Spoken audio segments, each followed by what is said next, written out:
Welcome to the Explainer. So, have you ever looked around and wondered why some people just seem to get what they want, like with ease, while the rest of us are struggling? Well, today we're going to dive deep into what I'm calling the source code of your creative power. We're talking ancient wisdom meets modern practice to really unlock how this all works. Okay, let's just get right into it. You're doing all the things, right? You're visualizing, you've got the affirmations down, maybe you even have a vision board, but nothing's happening. Your goals still feel so far away. In this explainer, we're going to uncover that one missing piece, the thing that almost everyone completely overlooks. So, here's how we're going to break it all down. First up, we'll get into the be, do, have secret. Then we'll talk about the real fuel for all of this, gratitude. After that, a big one, your parents and your power. And finally, we'll look at exactly how to heal your source. Okay, let's dive into this first part, the be, do, have secret. You know, most of us, we're taught to chase the things we want to have, right? The car, the house, the perfect partner. But what if that's completely backwards? What if you're starting the whole process from the end? This is where so many people get stuck, and it's absolutely crucial to get this right. So, there's this ancient principle for how creation actually works, and it's not about working harder or hustling to have more things. No, it all starts with being. It starts with becoming the person who can do the things necessary to have what they want. It's a total shift, you know? Instead of chasing stuff on the outside, you start creating from the inside out.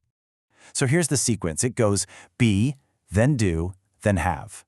Your having is just a result of your doing, and your doing is powered entirely by your being. So if your inner state, your beliefs, your energy isn't aligned, well, all your actions are going to feel like you're trying to swim upstream. The answer isn't to swim harder. It's to change the direction of the current right at the source. Okay, so if being is the foundation, what's the fuel? What powers that state of being? Well, the answer is gratitude, but probably not in the way you think. This is about way more than just saying thank you. So check this out. There's saying gratitude, and then there's living gratitude. They are worlds apart.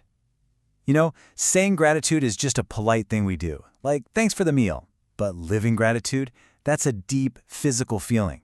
It's being thankful for the sun and the earth and the farmer that made the meal possible. It's a whole state of being, and that feeling, that's the real fuel we're talking about. And this idea, it's not just some nice saying. It's basically a law of energy. When you are truly, deeply grateful for something, you literally open yourself up to receive more of it. But when you're ungrateful, when you're complaining, you close yourself off. You're actually pushing away the very things you want. Okay, now we get to the real core of this whole thing, the heart of the matter. What is the ultimate source of your power to manifest? What's the engine that drives your state of being? The answer is probably going to shock you because it's hiding in a place we almost never think to look. Think about this quote for a second. It's a perfect analogy for what we do in our own lives, right? We're always trying to fix our problems downstream, in our career, our finances, our relationships. We're trying to clean up the river way down here, but we never go upstream to the source to see where the pollution is actually coming from. So, to really manifest anything, you need a balance of two kinds of energy inside you. You've got your masculine power, think of it as structure, action, discipline, the doing part, and then you have your feminine power, that's visualization, creativity, flow, the being part. You need both of these working together to make anything happen. So, where does this energy even come from? Where's the source code for your masculine and feminine power actually written? Well, it goes way, way back to the very beginning. And here it is. This is the big reveal. Your relationship with your father is what programs your masculine energy, your ability to take action. And your relationship with your mother programs your feminine energy, your ability to visualize and create. This isn't just some fuzzy psychology. This is the actual energetic blueprint you're running on deep down in your subconscious. So think about it in your own life. Do you struggle with taking action? With discipline? That could be a block related to your father. Do you have trouble visualizing what you want or feeling like you even deserve it? That could be a block connected to your mother.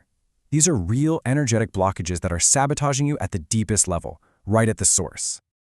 Okay, so if this is the problem, what's the solution?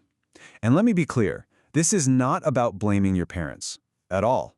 It's about healing your connection to them. Because when you do that, you're actually healing yourself and getting those inner energies back in balance.